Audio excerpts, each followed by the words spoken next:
El centre budista més gran d'Europa s'acaba d'inaugurar a Pedreguer, prop de Dénia, un centre on arribaran estudiosos d'esta religió de tot el món. De fet, l'estudi i la meditació són les seues finalitats. Anna Galvis, el centre s'ha inaugurat avui amb els representants més destacats de la religió budista, veritat?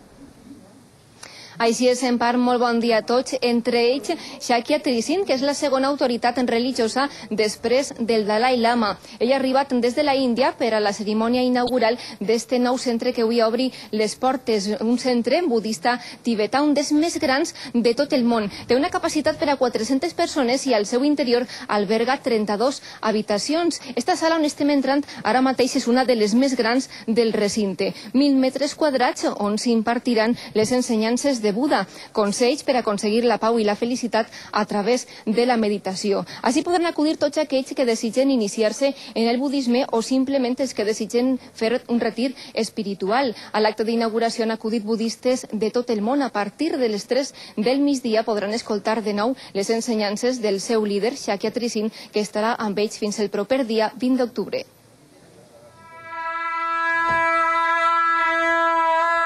Sonen les trompetes Gandhin. Sa santedat ja fa el major centre budista d'Europa. El parasol victoriós rep Shakya Trizin. És la benvinguda al segon lama després de Dalai.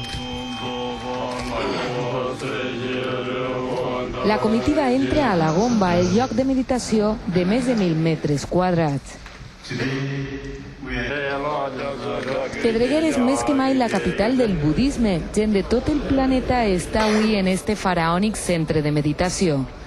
Normalmente el centro sí tiene sus normas de convivencia, ¿no? Aquí no se puede tener relaciones sexuales, no se puede fumar, no se puede beber. Y se va a poder uno hospedar aquí y eso, entonces, pues eso también me parece una experiencia bonita. A la cuina tot està preparat. El menjar és un tant especial. La cuina és bàsicament vegetariana, avui per a dinar tenim menestra de verdures, després tenen un poquet de formatge fresc que està des de la càmera, una ensalada, i després tenen també una preparació per després de la cerimònia, que és un té que porta llet, jengibre, cardamomo i clavo. Esta és una de les 52 habitacions que podem trobar ací al centre budista més gran d'Europa.